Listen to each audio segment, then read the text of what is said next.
Hey, what's up, everybody? It's just Charles Sabanson, and welcome you guys to another episode of the Dreamers Pro Show. We cover everything from sports, hot topics, classic debates, entertainment, and we give you guys a fresh perspective on things and how we see them. And folks, we got a very serious show in store for you guys. Before we get into it, please make sure you like the video and sub to the channel. Also, we're going to be launching an exclusive Dreamers Pro community very soon in the next few weeks. So if you guys want early access to receive a one-time offer, it's only going to be available to people on the wait list. Please make sure you go ahead and do that. We have that pinned in the comments and in the description below. We have about 400 signups so far. So if you want to be a part of that, please make sure you go ahead and do so. Anyway, let's get into today's topic. This is a very serious one. This is a very serious one, and it's a conversation that needs to be had. What is happening to the NBA? What direction is the NBA going in right now? How did we get to the point that we are at right now? It almost seems like we're watching the collapse of the sport.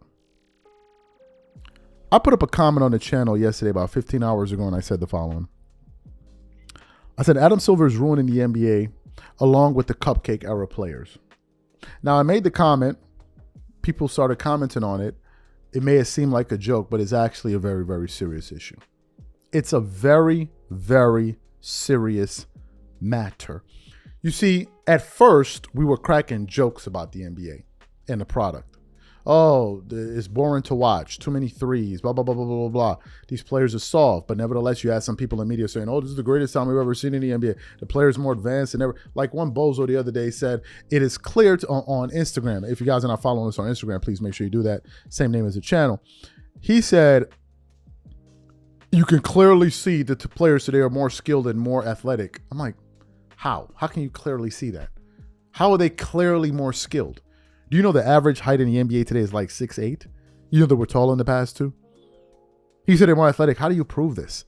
They're freak athletes in the NBA today as they were in the 2000s, and they were in the 2010s or the 2000s and the 90s and the 80s. What are we talking about here? People just want to feel good about themselves. I don't understand. They just want to be up there rubbing their titties and hollering and screaming because, oh, they want to prop up this era to make it so their favorite players, it'll make it seem like these guys are going against the greatest competition ever, when in reality that they're not. But we've been complaining about the NBA bitterly. You look at the All-Star games, the last two All-Star games, which hit record lows in viewership. The year before last year was horrendous. Then last year it did better, and they had the nerve. Well, the ratings are up. They're up from a low. It's like it was at 2, then it went to 3. It's still low. A game where you saw 200 points scored. Over 100 3-pointers were taken in that game. And now it seems to the point where Adam Silver doesn't seem to either understand that he has a problem on his hand because of some of the things that he said, or he seems to not have a remedy of handling these serious issues facing the NBA as a product. And this is what I want to get into today. We have 2 articles, one from Yahoo, one from Front Office Sports, is really going to get into the nitty gritty of just how serious of a situation this is. Before we even get into what these articles had to say, our video is brought to you by Prize Picks. Prize Picks is America's #1 daily fantasy sports with over 10 million members. Prize Picks makes it easy to get real money action on the sports and players you love. You pick more or less on at least 2 for a shot to win up to 100 times your cash. For example, this week on Prize Picks, I'm looking at the upcoming NBA schedule and selecting Stephen Curry for more than 29 points and Kevin Durant for more than 27 points and Anthony Davis for more than 12 rebounds and Luka Doncic for more than 8 assists. If you're like me and you like to play it safe, you'll love Prize Picks' new feature, Flex Plays. It's the safest way to play. You can still cash out even if your lineup isn't perfect. Plus, you can double your money even if one of your picks doesn't hit. On top of this, Prize Picks puts their members first, so all withdrawals are fast, safe, and secure. When my picks hit, I can get my money as quick as in 15 minutes. So download the Prize Picks app today and use code CLNS to get $50 instantly when you play $5. That's code CLNS on Prize Picks to get $50 instantly when you play $5. You don't even need to win to receive the $50 bonus. It's guaranteed. And remember, whenever you support this sponsor, you're supporting this channel. Thank you. Okay, so let's get into some of these articles here. Let's start with the first one from Yahoo Sports. It says why the NBA's ratings are down big and why its new media partners should care. If the NBA were a player and its media partners were its coaches, the message to the league would be simple. You are underperforming after signing your big new contract. A month into the season, the NBA ratings are down 28% on ESPN through November 21st. Meanwhile, the ratings for its games on TNT are flat at 1.8 million viewers per game, while ESPN is slightly behind at 1.7 million viewers per game. This comes after every major studio fell over itself vying for its rights to air NBA games this year, resulting in a $76 billion total deal. What's behind the league's popularity decline?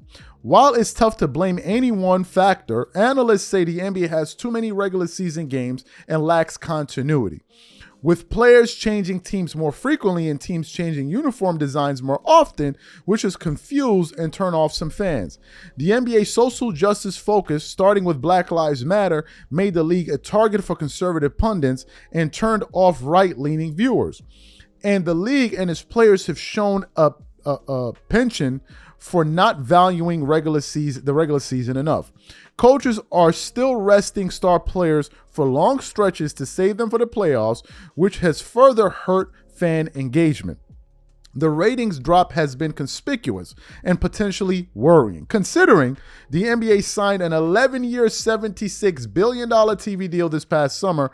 The new deal, which nearly triples the annual revenue the league brings in from its current contract, we will see the league remain on Disney's owned ABC and ESPN, plus bring games to Amazon Prime and NBC Universal starting next year. Wall Street analysts, however, said it's too early to panic. And then he went on to say a few things there. I want to quickly touch bases on this Front Office Sports article. It says, NBA Cup TV ratings down 10% through group play. It continues on. The NBA's downward viewership trend to start the 2024-2025 season has seeped into the Emirates NBA Cup. Viewership of the NBA's group play averaged 1.3 million viewers on ESPN and TNT, a 10% dip versus last year. The tournament's inaugural season, the network split 14 nationally televised games, with TNT averaging 1.5 million viewers for its 8 games and ESPN drawing 1.16 million viewers for its 6. There are several hypotheses regarding the NBA's early season viewership decline, including TNT analyst Shaquille O'Neal posting that the volume of three-pointers has made games repetitive. The NBA has also dealt with additional competition this season, a battle of powerhouses in the World Series between the Dodgers and the Yankees that drove a 7-year viewership high, the presidential election, and the Mike Tyson-Jake Paul fight, which set historic streaming numbers. And then the article then goes on to say a few other things there. Let's get down to the nitty-gritty here. Last time we heard from Commissioner Adam Silver, he was in denial. He was talking about the presidential election. He was talking about the World Series and all of that, forgetting that the World Series takes place every single year. It takes place every single year. What about the All-Star Game of viewership numbers? They've been plummeting. We did a show where Barack Obama said on the Young Man and the Three podcast, where he said, your product is essentially garbage. And if you guys are not going to take it seriously, we're not going to take it seriously. And to me, it's an amalgamation of issues. It's load management. Is the players not caring? Is the NBA not putting an emphasis on its fans? It's what is it? These ridiculous gimmicks that they have going on these days. The players themselves don't care. And then, of course, the style of play. Let me give you guys some information. Let me distill it down for you guys here. Teams are attempting around 34.5 threes a game.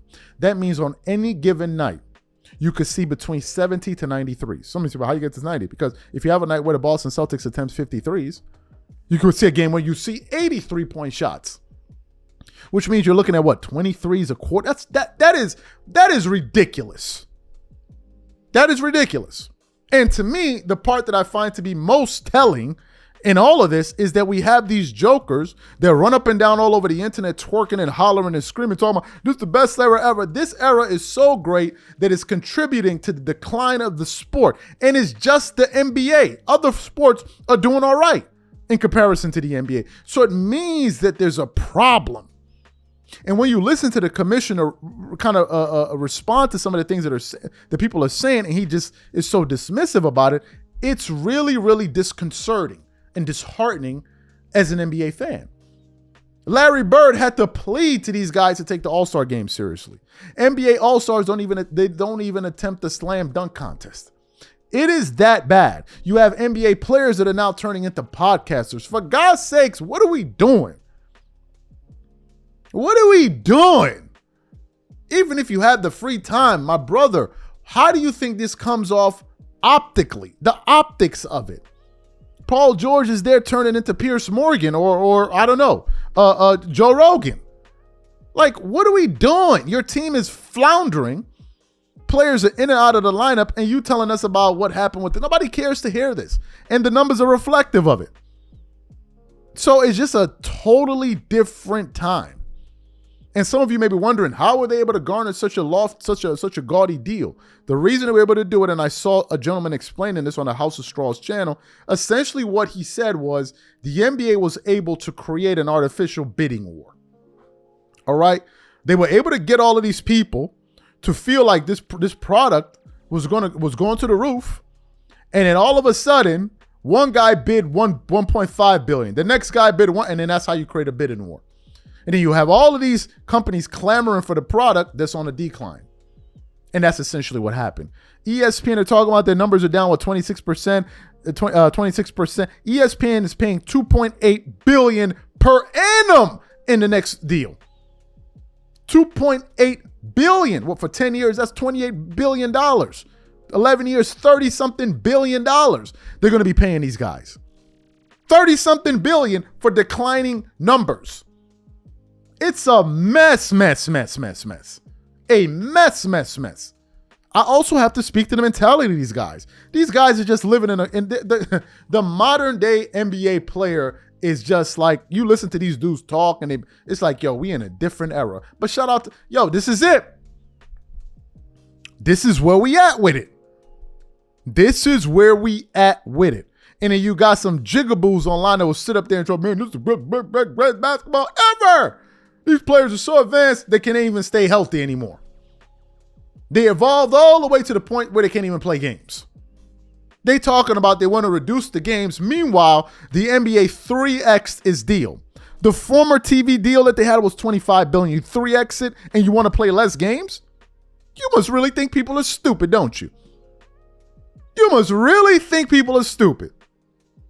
Charles Barkley made a joke. He said, I guarantee if you play players on a game-to-game basis, he said they'll play 150 games a season if they could. Hell, they'll play 200 games. It's a joke, but it's true. It's a mess, and it's only going to get worse. These are my thoughts. Whatever you guys think, please leave your thoughts and comments in the comment section. We'll catch you guys on the next show. Peace.